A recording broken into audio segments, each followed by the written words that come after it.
Numéro 3, pour connaître une personne dans sa vraie nature, quel genre de personne elle est. Écoutez comment ils parlent de leurs ex-amis, ok? D'une personne avec, écoutez attentivement comment ils parlent d'une personne avec laquelle ils étaient très proches. C'était son bras droit, hein, comme on dit très souvent. Comment est-ce qu'il parle? Comment est-ce qu'elle parle de ses ex-amis? Ah, cette fille-là, elle était comme ça. D'ailleurs, je l'ai beaucoup aidée. Je l'ai acheté des habits. C'est moi qui l'ai appris à se maquiller.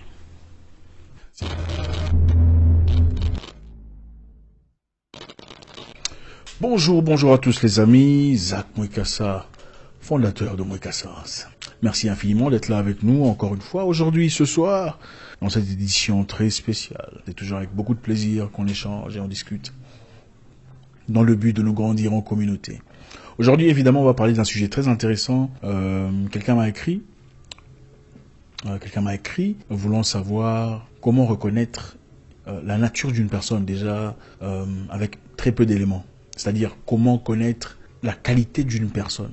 Vous savez, n'avez-vous jamais rencontré une personne que vous estimiez dans le passé et avec le temps, vous êtes déçu de voir son vrai comportement, n'est-ce pas? Ça arrive à tout le monde, n'est-ce pas?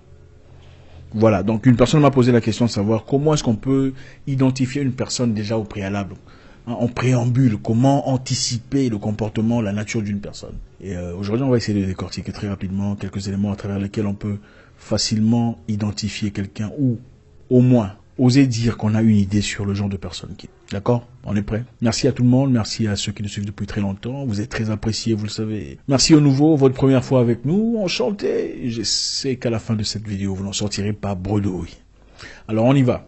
Comment on reconnaît une personne, la vraie nature d'une personne?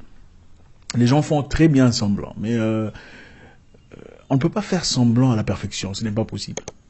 Comme on le dit très souvent, même parmi les juristes, le tueur laisse toujours des traces. Le meurtre parfait n'existe pas. Donc, toute personne que vous rencontrez dans la vie, qui vous a déçu d'une façon ou d'une autre, certainement, quelque part, vous a donné des indices que vous aviez négligés. Des indices décrivant son caractère profond. Mais vous n'avez pas regardé attentivement. Ou vous avez carrément fait semblant. Parce que bon, voilà, beaucoup de personnes pensent que les gens changent et puis tout le bazar. Alors, première chose à regarder, quand une personne que vous connaissez à peine, apparemment gentille, ils sont très souvent très gentils au départ avec vous. Comment savoir son caractère? La première chose à regarder, c'est écouter très attentivement comment ils parlent d'une personne avec laquelle ils sont en conflit. Comment parlent-ils d'une personne avec laquelle ils sont en conflit? Vous en tirez des leçons percutantes. C'est-à-dire, quand une personne parle d'une personne avec qui elle est en conflit, avec vous, elle s'ouvre vraiment sur sa vraie nature. Pourquoi? Parce que surtout si elle sait que vous n'avez aucun rapport, donc toi et la personne avec qui elle est en conflit, elle s'ouvre. Et souvent, je sais que vous l'avez déjà vécu dans le passé, elle dira des choses du genre cette personne ne me connaît pas, elle ne sait pas que je peux faire ça, elle ne sait pas que je peux détruire sa vie, elle ne sait pas ce que j'ai comme données sur sa vie, je peux ruiner son avenir. Ce n'est pas par colère qu'on le dit. Quand une personne parle comme ça, c'est ça sa vraie nature. Il est capable de tirer des éléments essentiels pour détruire la vie d'une personne. Et gardez-vous de croire que cela n'est applicable à cette personne et pas à vous. Quand une personne vous parle d'une personne avec laquelle ils sont en conflit ou elles sont en conflit, faites très attention et tirez-en vos leçons. Parce que peut-être que vous serez la prochaine personne. Numéro 2. Observez le comportement d'une personne quand les choses ne vont pas en sa faveur. Observez son comportement quand les choses ne vont pas comme il est désiré. Ok? Vous êtes en discussion avec une personne sur un sujet banal aussi, qui est important, et vous êtes en train de gagner la conversation. Souvent, très souvent, ces genres d'histoires arrivent là où il y a beaucoup de personnes à la fois. C'est-à-dire, il y a beaucoup de personnes réunies et vous discutez sur un sujet et malheureusement, vous gagnez la conversation. C'est-à-dire, vous êtes l'un contre l'autre, mais peu à peu, vous commencez à gagner la conversation. Très souvent, c'est une question d'ego, comme on ne veut pas être noyé ou mouillé devant tout le monde. On n'aime pas ce qui se passe quand on n'est pas en train de gagner la conversation. Regardez comment la personne réagit à votre égard. C'est ça sa vraie nature. Et même si ce n'est pas avec vous, même si c'est avec une autre personne, comment son comportement? Ok? Quel est son comportement à l'égard d'une personne pendant que ça ne marche pas de son côté? C'est ça la réalité. Je le dis très souvent, quand une personne vous maltraite parce que vous êtes en colère, vous êtes en conflit ou en, je sais pas, en mésentente, c'est ça sa vraie nature. Même en parlant d'hommes, il y a les genres d'hommes qui, généralement, quand ils sont en conflit avec leurs épouses ou leurs fiancés, peu importe la nature de la relation, et qu'ils arrêtent d'assumer leurs responsabilités d'hommes, qui généralement sont donner l'argent pour aller au marché ou donner l'argent de maintenance, ou peut-être que c'est un homme qui aidait une femme en difficulté et parce qu'ils sont en conflit, ils arrêtent de donner l'argent qu'ils donnaient chaque mois. C'est quelqu'un de très méchant. Et ce n'est pas seulement question d'une femme, ça pourrait être avec une personnalité de la famille, un frère, un cousin, avec qui ils sont en colère ou en problème, il arrête complètement de soutenir la personne. C'est quelqu'un de très dangereux. Vous savez, les humains ne sont pas égaux. Généralement, une personne de bien, même si vous êtes en conflit, s'il a des obligations à votre égard, il continuera à le faire, à les assumer. S'il vous envoie à l'école, il n'arrêtera pas de vous envoyer à l'école parce que vous n'êtes pas d'accord sur un sujet. Qui est d'accord avec moi? Si quelqu'un dit, d'ailleurs, je vais arrêter de faire ça. D'ailleurs, quoi. Les humains ne sont pas égaux, je suis désolé. Je sais que vous, dans votre nature, vous direz que les humains sont égaux. Moi, excusez-moi, nous ne sommes pas à l'église. Les humains sont différents en accord avec leur nature. Chacun sa nature et son caractère.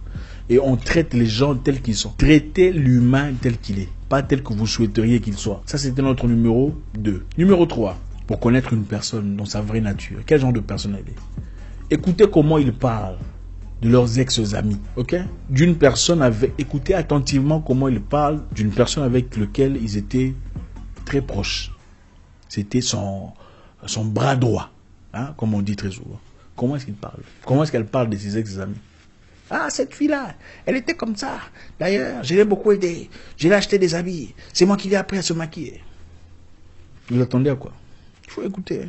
Mais c'était ton meilleur pote. Même si tu l'as aidé dans la vie, chacun aide quelqu'un. Tout le monde a appris de quelqu'un quelque part. Aucune personne n'est complètement originale sur Terre. Même ceux qui écrivent des livres, lisent des livres d'autres personnes, ils s'inspirent et à travers lesquels ils écrivent leurs livres. D'ailleurs, elle, j'ai tout fait pour elle. Mais ce qu'elle m'a fait. Les bonnes personnes, généralement, même quand elles sont déçues, elles se taisent. Ou elles parlent très peu. Lui. En tout cas, on était bien, mais bon, c'est la vie. Je lui souhaite tout le bonheur du monde. Ça, c'est quelqu'un de bien. Beaucoup de gens pensent être forts en s'exprimant de manière ostentatoire sur des choses qui n'ont aucune importance, sur la destruction. Il y a beaucoup de gens qui sont excellents dans la destruction. Je peux détruire sa vie. Gardez-vous à l'écart. Il y a des gens qu'il faut complètement éviter. Ça, c'est notre numéro 3. Numéro 4, sur comment reconnaître une personne dans sa vraie nature, avant de tomber dans le piège et de regretter plus tard. Regardez comment ils traitent les gens qui sont socialement en dessous de des... J'ai failli parler en anglais là. Regardez comment ils traitent des gens qui n'ont rien à leur offrir. D'accord? Quelqu'un disait, quand vous sortez avec quelqu'un, regardez, écoutez attentivement comment il parle au garçon de... Comment on appelle au serveur. Regardez, écoutez attentivement comment il parle au serveur. Comment il traite le serveur. C'est comme ça qu'il vous traitera. Si c'est un homme et que vous êtes une femme dans l'avenir, c'est comme ça qu'il vous traitera ou qu'il vous traiterait si vous n'avez rien à lui offrir. Je me souviens il y a longtemps, il y a quelqu'un que je fréquentais. Il assumait une position intéressante. Il était chef d'entreprise. Il avait une entreprise de sécurité. D'accord? À moi, il parlait très gentiment, très bien. Mais bon, quand il assumait ce rôle de chef d'une entreprise de sécurité, c'était dans un pays étranger, anglophone. Une fois, une personne est venue le voir. Par courage, a appelé son téléphone pour dire « Chef, bonjour, comment ça va ? En tout cas, excuse-moi, j'ai eu votre numéro à travers monsieur tel. Je suis en difficulté, je suis votre compatriote. Ma femme est enceinte. On nous a presque jeté dehors, il n'y a pas à manger, on n'a rien. S'il vous plaît, accordez-moi une opportunité pour pouvoir travailler. Je prendrai la moitié du salaire. » Le monsieur devant moi crie « C'est qui ça? Qui t'a donné ton numéro? Est-ce que c'est moi qui ai engrossé ta femme? Va te faire... » Chef, pardon, je m'en fous, ce n'est pas mon problème. Il pourrait évidemment avoir beaucoup de raisons pour lesquelles il aurait pu refuser, mais je pense qu'en toute simplicité et humilité, quand une personne vient devant toi disant « Il y a ma femme qui est enceinte, on m'a laissé dehors », il y a de quoi être gentil, même en disant non. Et c'était une personne très sympathique, je trouvais, en tout cas préalablement, avant cet incident. Et ça a beaucoup changé ma façon de voir les choses à travers lui. Si tu peux traiter quelqu'un qui n'a rien à t'offrir comme ça, C'est comme ça que tu me traiterais si je n'avais rien à t'offrir. Gardez-vous de croire que vous êtes immunisé à leurs réactions quand vous voyez comment ils peuvent être vicieux. Ok, numéro 5. Numéro 5. Regardez comment ils traitent ses ex-relations. C'est-à-dire, quand vous rencontrez une femme ou un homme qui parle négativement d'une personne qui a parcouru sa vie, il faut s'inquiéter. Je sais que des fois, on pourrait justifier cela en disant, voilà, peut-être qu'il a été maltraité, peut-être que monsieur a été méchant avec tout le reste. Mais je pense que quand on est quelqu'un de bien, on ne raconte pas quand ce n'est pas nécessaire. On ne va pas lui long du marché disant, ah, voilà ce qu'il m'a fait. D'ailleurs, leur famille, ils sont pauvres. Ce n'est pas tout ce qu'ils montrent là. Les as, ce sont des images. Il y a des choses que les gens font qui sont franchement, ce n'est pas bien. Quand quelqu'un a fait partie de votre vie, il y a des choses qu'on ne fait pas. Je pense que on oublie très souvent qu'à un moment donné de notre vie, c'était la personne la plus proche de votre vie. Donc, au nom de cela, vous devez au moins une façon équilibrée de présenter les choses. Il y a des gens très matures que j'ai rencontrés qui sont divorcés, mais ne vous racontent jamais ce qui s'est passé. Il y a, ouais, bon, ils n'en parlent pas. Mais il y a des gens ici, à partir du moment, hey, d'ailleurs, qu'est-ce que vous dites là? Il y a des gens qui disent, tu rentres chez ton ex, c'est-à-dire que tu n'as pas appris la leçon. Mais qu'est-ce que c'est un manque d'intelligence? Si tu rentres chez ton ex, c'est-à-dire que tu n'as pas appris la leçon. En fait, qu'est-ce que cela veut dire? Vous pensez que c'est ça? Si vous pensez, dites oui. Si, écrivez oui. Moi, je vous dis que ce n'est pas ça. En disant, si tu rentres chez ton ex, ça veut dire que tu n'as pas appris la leçon. Ça veut simplement dire une chose, que vous ne vous remettez jamais en question. Ça veut dire que toutes les personnes qui ont parcouru votre vie et sont parties, c'était de leur faute. Jamais votre faute à vous. Et je trouve ça complètement impossible. Que si vous avez connu 60, ou, enfin, je sais qu'il y a des gens ici qui ont connu 60, mais bref. Dire que toutes ces personnes étaient fautives et pas vous. Donc, il y a ces gens qui sont assez matures pour reconnaître que voilà, mon ex m'a quitté, ou on s'est quitté, je l'ai laissé, mais c'est moi qui avais tort. Non, il ne faut plus jamais dire ça. Pour finir, il faut faire très attention. Écoutez comment une personne parle de son ex-boss, son ex-patron. C'est-à-dire la personne qui a permis à ce qu'il paye les frais de sa maison.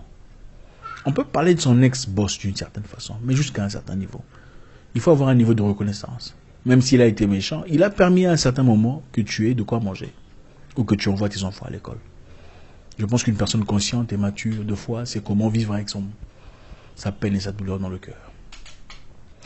Merci infiniment les amis, c'est toujours avec beaucoup de plaisir. J'espère que quelqu'un a pris quelque chose aujourd'hui. Merci encore, j'espère vous parler encore très bientôt dans une nouvelle vidéo. Au revoir.